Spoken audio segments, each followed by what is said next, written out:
Project submit ചെയ്യാനുള്ള time ആയോ? പക്ഷേ എങ്ങനെ ചെയ്യണമെന്ന് ഒരു പിടുത്തവുമില്ലേ? പ്രൊജക്ട് സബ്മിറ്റ് ചെയ്യാതെ സർട്ടിഫിക്കറ്റ് ലഭിക്കില്ലല്ലോ. അപ്പോൾ ഇത്രനാൾ കണ്ട സ്വപ്നങ്ങളും കഷ്ടപ്പെട്ട് പഠിച്ചതുമൊക്കെ വെറുതെയാകും.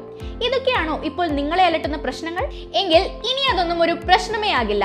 നിങ്ങളുടെ പ്രൊജക്ട്സ് ഞങ്ങൾ ചെയ്തുതരും. അതും നിങ്ങൾ ആവശ്യപ്പെടുന്ന ടൈമിൽ, ആവശ്യപ്പെടുന്ന രീതിയിൽ. അതെ, നിങ്ങൾ കേട്ടത് സത്യമാണ്. വെറും ഒരു പ്രൊജക്ട് അല്ല, മറിച്ച് ഉയർന്ന ഗ്രേഡ് സ്വന്തമാക്കി ഗ്രാജുവേഷൻ കംപ്ലീറ്റ് ചെയ്യാൻ പാകത്തിന് എക്സലന്റ് ആയ പ്രൊജക്ട് ആണ് ഞങ്ങൾ നിങ്ങൾക്കായി തയ്യാറാക്കി തരിക. Abstracts, PPT, reports, viva preparation തുടങ്ങി എന്തുമാകട്ടെ, അതും എക്സ്പേർട്സിന്റെ സഹായത്തോടെ. ഇലക്ട്രിക്കൽ, ഇലക്ട്രോണിക്, CS, IT തുടങ്ങി ഏത് കോഴ്സും ആവട്ടെ, ഞങ്ങൾ നിങ്ങളോടൊപ്പമുണ്ട്. യൂണിവേഴ്സിറ്റി ഗൈഡ് ലൈനിനനുസരിച്ച് 1-on-1 മെന്റർഷിപ്പ് ഞങ്ങൾ പ്രൊവൈഡ് ചെയ്യുന്നു. ഇതിനു പുറമെ affordable rates with no compromise on quality, 24/7 support, proven track record of helping 500+ students succeed തുടങ്ങിയവയെല്ലാം ഞങ്ങളുടെ പ്രത്യേകതയാണ്. അപ്പോൾ